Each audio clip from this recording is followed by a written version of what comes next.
Alright, here we go. Seriously, you're expecting me to write poetry at the same time? Yeah, just make it happen, alright? Yeah! Alright guys, come on, 60 seconds! Hey Tony, reel or quick? Say Canadian maple. Whatever, man. What? Alright guys, let's get him buried. 30 seconds. Alright, he's down. Let's go, more dirt. More dirt. Alright, gravestone. Ready. Handle, bring him down.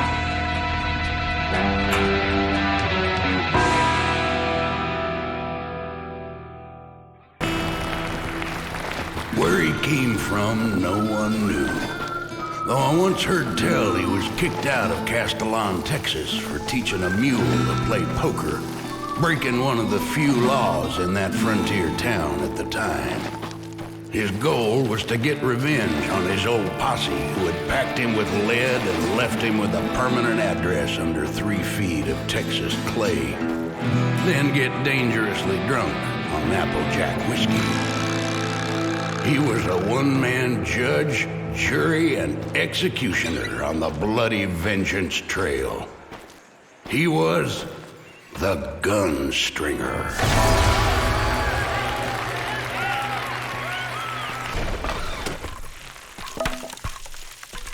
Years ago, his old posse had shot him in the back and given him a one-way ticket to Boot Hill. They were the usual gang of samurai cowboys, voodoo priestesses, cutthroat wildcatters, purveyors of iniquities better left unmentioned, like dressing a horse in women's pantaloons, and wavy-toothed man. Something told him they would not be hard to find. The image of that air-filled betrayer still fresh on his mind, the Gunstringer set out to mark his first target off the list. Wavy-tube men are a predictable bunch. When they drink through their pay, they find work at saloons, dance halls, and gynecologists' offices, flailing their arms outside with an air of jollity even the most trail-hardened cowpuncher finds hard to resist.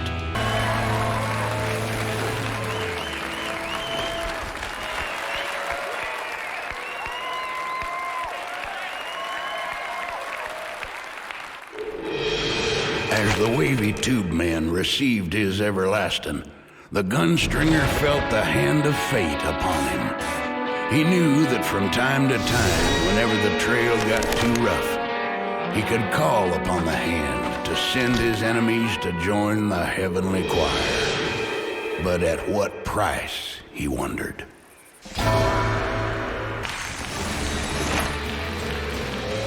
The train tracks cut through the high plains like a scar on an otherwise perfect porcelain beauty. Its iron horse, with its oil baron's brand, a symbol of the boundless wealth gushing from underneath the earth. The Gunstringer vowed to fill the old pioneer cemetery, 2 to a grave if necessary, until he got his man.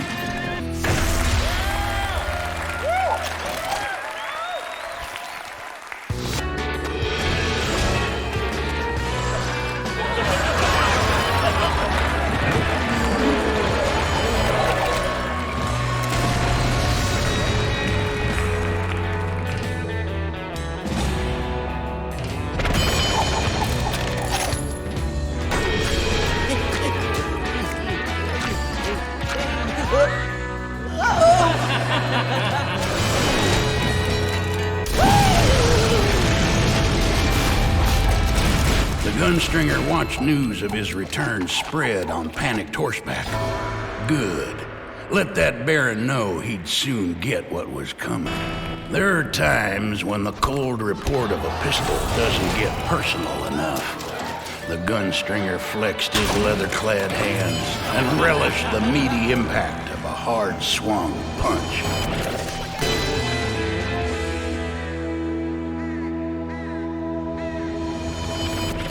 Looks like he'd have to settle this the old-fashioned way.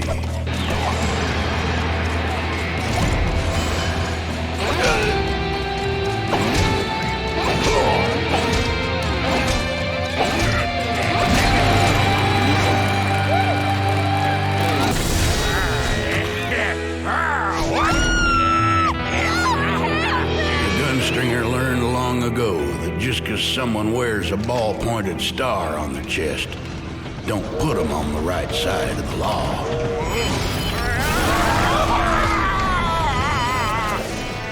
The sheriff was dirty with the oil baron's money, and nothing would save him now.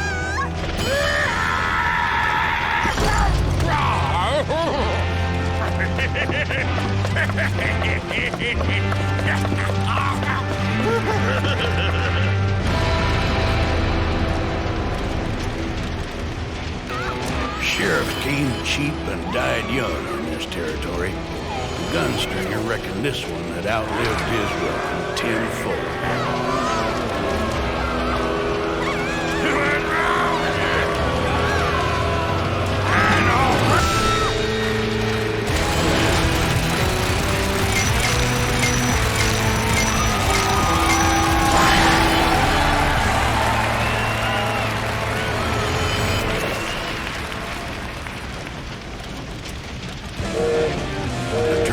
About to make its last and final stop at the bottom of Dry Hump Canyon.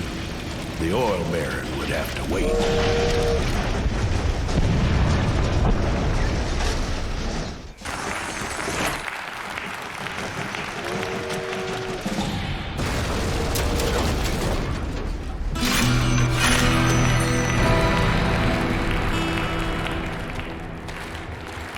Bad news travels on fast horses.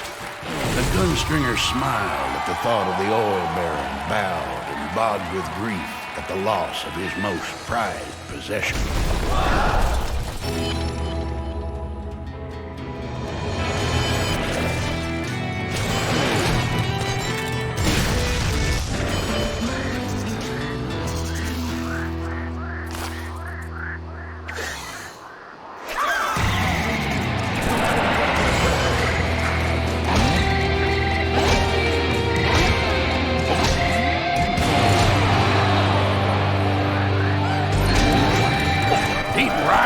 The whole nest. Surviving the West meant knowing the time to cut and run.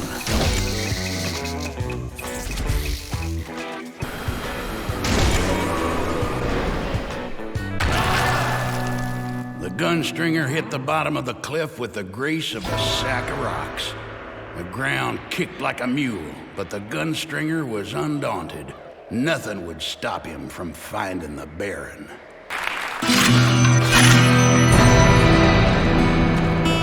The whole gang had conspired towards the Gunstringer's demise, but it was the oil baron who first pulled the trigger, taking a coward shot at the Gunstringer's back.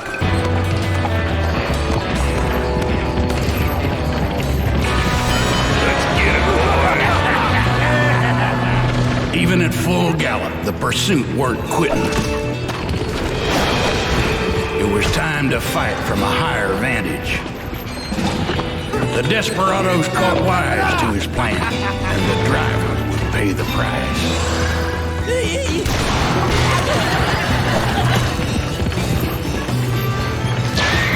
Longhorns are pestiferous animals.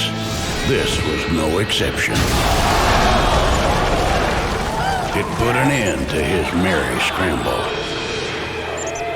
The sneaking oil buzzard perched his rotund figure atop the well from which he drained the land dry like a tick on a suckling pig. The Gunstringer looked up, cold resolve on his face. He'd run plumb into everything the oil baron could throw at him. Nothing would stop him from getting his comebackance now. A chill spread across the desert as the Gunstringer and the oil baron stared each other down. It was a battle of strength versus speed. The massive power of the oil baron pitted against the lightning-quick draw and deadly aim of the Gunstringer. What followed was a deadly ballad of destruction. Hate distilled into its most terrible, beautiful form.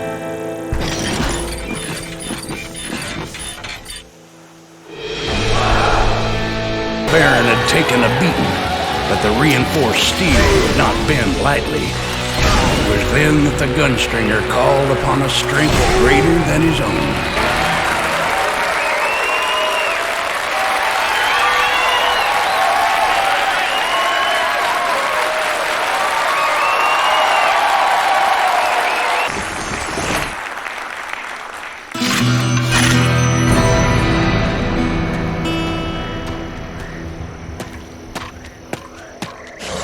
The charity calendar promised an elegant and respectful portrayal of the smartest, classiest women on the western frontier who offered companionship in exchange for money. Many men had fallen sway to the brothel madam's influence, but the Gunstringer only saw her part in his betrayal. There would be no charming moments in the retribution headed her way. He'd carried the fight to the center of that logging camp, but abominations and stranger tales lay ahead. To get answers on the brothel madam's location, the Gunstringer would have to find the head of the crew and knock him about till he felt like cooperating.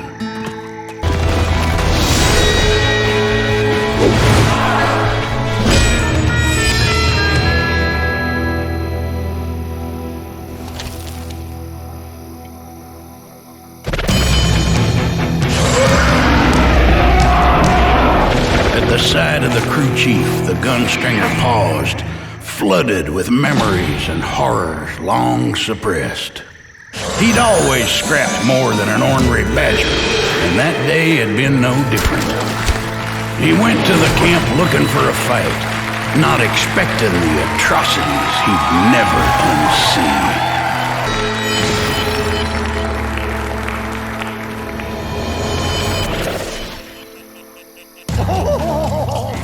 The roughneck was scheming to brawl.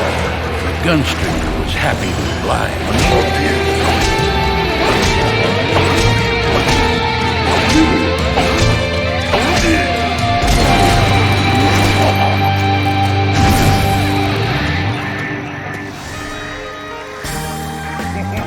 I've been really thinking lately about the way things used to be.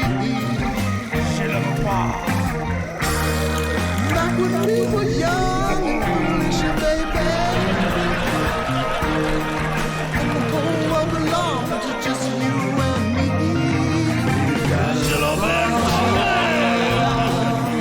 There's something between us I can't quite put my finger on. A lumberjack's life is a hard one, given to long days and lonely nights. Even so, the terrible union he witnessed that night took the fight out of him and left only night terrors and permanent scars.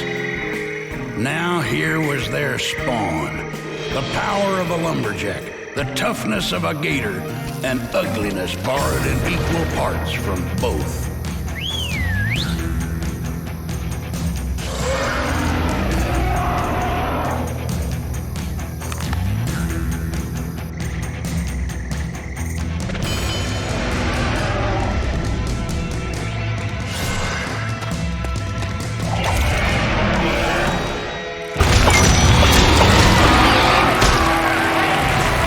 Even as the Gunstringer prepared to deliver a final blow, he saw the truth of it. There was no hint of fear in that creature's eyes, only determination. No matter its origins, it had showed grit, and in that was worthy of respect.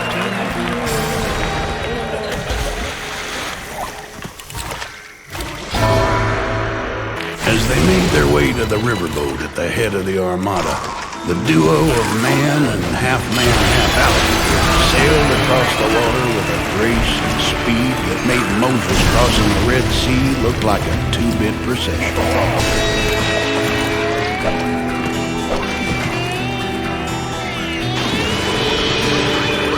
Riverboats were drawn to the brothel madam like flies to honey. The Gunstringer knew if he stowed aboard, it'd ride straight to her. Looks like he'd have to settle this the old-fashioned way.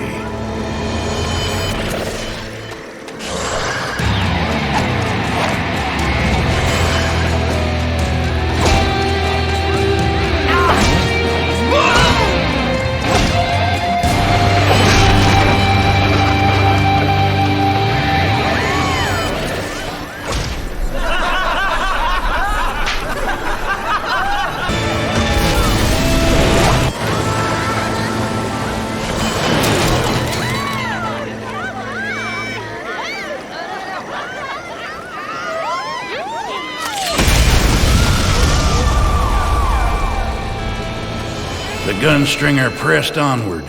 There were bullets aplenty, and the harvest had come. Mardi Gras was in full swing. Heaven help the man who got between a Dixieland band and their gratuities. They didn't call themselves the St. Louis Stompers for nothing.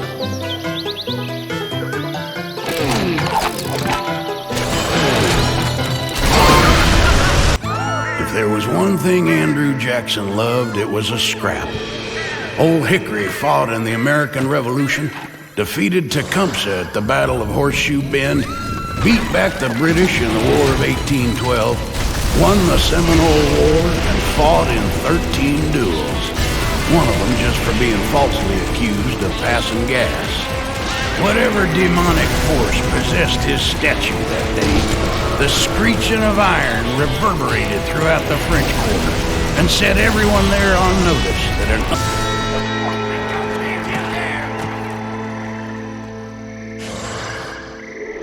Toodaloo, y'all.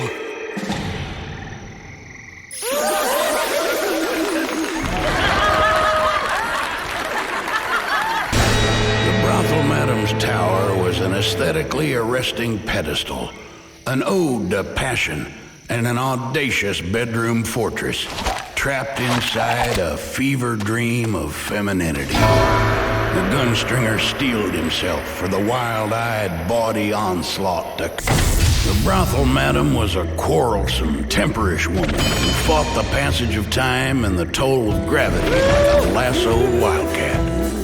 She wore enough face paint to send half the Comanches in Texas on the warpath, and had a top shelf you could lay a Stetson on. But no amount of foppery could conceal her deceitful core, and the Gunstringer made ready to address her true self with the language of gunpowder and steel. Gunstringer responded with a flurry of bullets.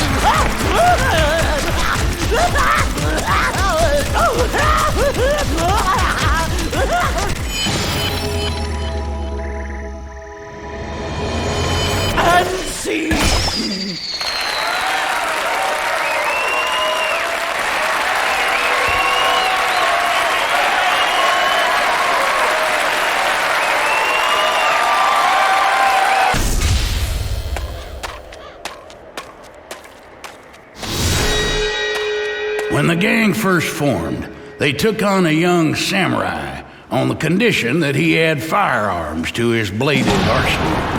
And thus did the Beardmaster join in their mission of monetary reallocation. His subsequent betrayal of the Gunstringer, however, was not an issue that would be so easily adjudicated.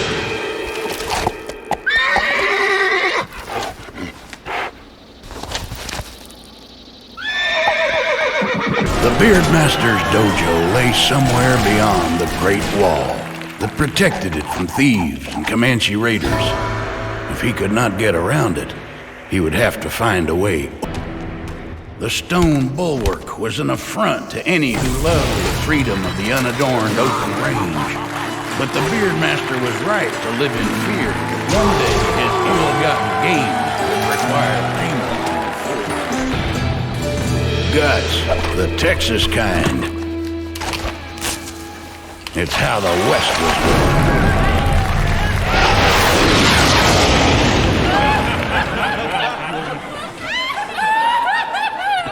The story continued, with the Gunstringer's resolve unchanged.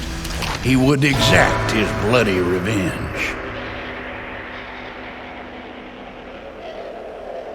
The riot of brilliant colors and intriguing shapes wafted towards him on a heavenly breeze, intent on his destruction. He'd avoided death at the hands of the samurai, dodged having his hair peeled by Comanches, and survived being flung through the air with a rocket strapped to his back. But the real fight had just begun.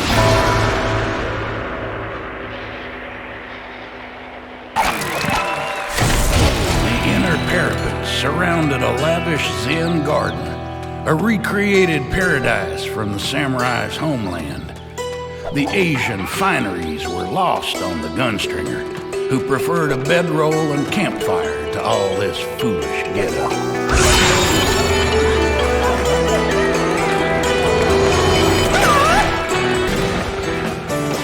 The Beard Master had often performed the impossible, trimming a hummingbird's eyelashes with a wave of his sword, or bending 60-penny spikes like you'd fold a newspaper. The Gunstringer's only equalizer was his six-shooter, but he'd have to endure a mighty beating just to get his shots in. The Gunstringer found the Beard Master in his private sanctuary, where the Buddhist master had spent the last year and a half meditating without interruption in an attempt to merge his consciousness with the rainbow. His holiness of unsurpassable blessings was about to let loose with a fistful of infinite wisdom, as he called it, all over the Gunstringer's face. He readied himself for the imbroglio. At last, the time had come to deliver the final blows.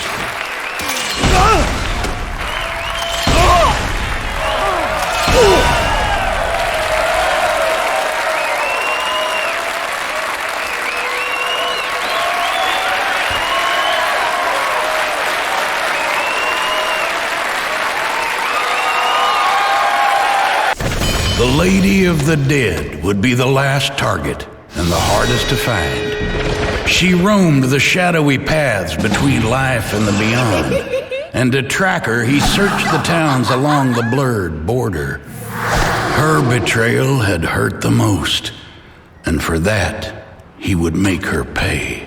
It is said that when hell is full, the dead will walk the earth. Is that how these specters came to be here? Some ancient deviltry was afoot, and he'd bet his last cigarillo that the Lady of the Dead was behind it. The land grew stranger, and the lines between life and afterlife grew hazy in the burning sun. He'd found the path he sought, but from here on, there would be no turning back.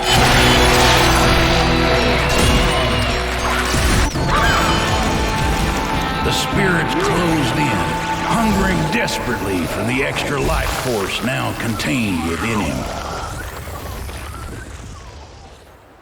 The Gunstringer remembered only patches of the time he'd spent wandering the afterlife before he'd reasserted himself on the mortal plane. He came back for vengeance, and his soul would not quiet till justice was served.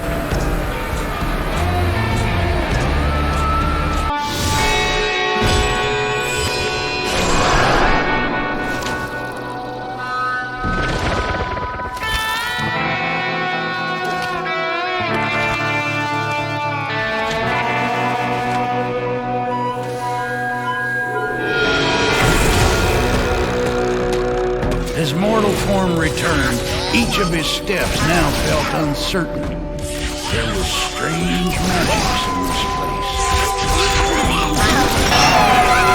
The souls of the dead were jealous of any life, even the small glimmer found in the reanimated bones of the Gunstringer.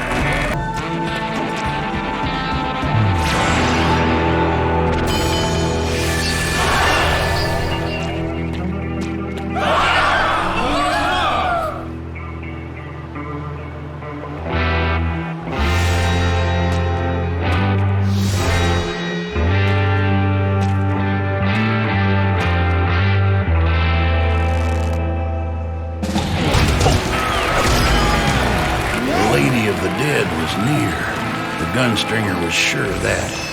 But these were her lands, and nothing here seemed for certain. Burned in the Gunstringer's memory was the Lady of the Dead's gloating laughter as she stood over his grave. Spurned and jealous, she'd turned the others against him, plotted his early exit from the mortal realm. There wasn't a horror in this place that would stop him from exacting his revenge. Now there was a sight rarely seen, at least outside of the dubious dens of the purveyors of otherworldly. The Gunstringer suddenly recalled his father's dying words to him. Never talk out loud to your hat in public. Never let a coyote represent you in court. And most of all, never ever mess around with a voodoo priestess. It would take more than bullets and fists to bow the voodoo queen. Her time had come, and it was the Gunstringer who was the true master of death.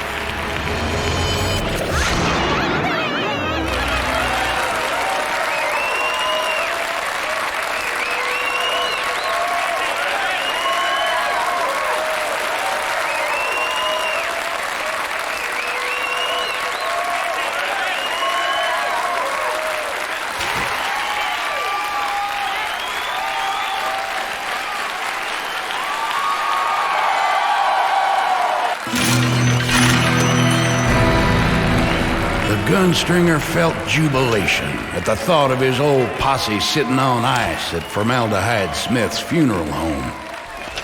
But what now? He had not counted on outliving his former companions. Was he destined to ride the trail forever? Or did fate have one last hand to play before it cashed in his chips for good?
Day by day, everything you were is more and more forgotten.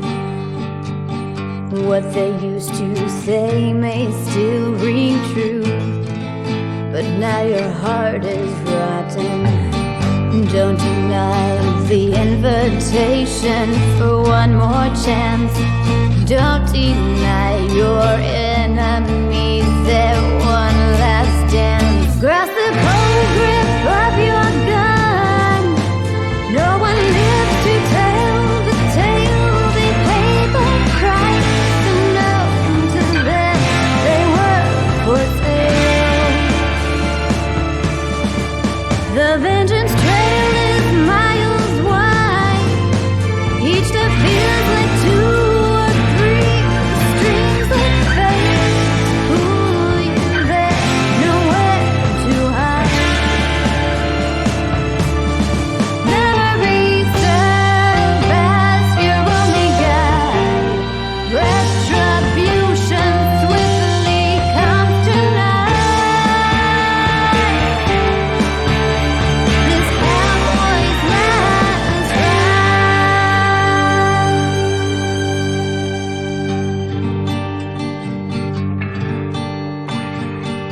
One by one, like falling stars, their light put out, not burning. Play by play, the story ends, but now your soul is yearning. Don't deny the whole is greater than the sum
gone and chosen a side. True redemption quietly passes by. On this cowboy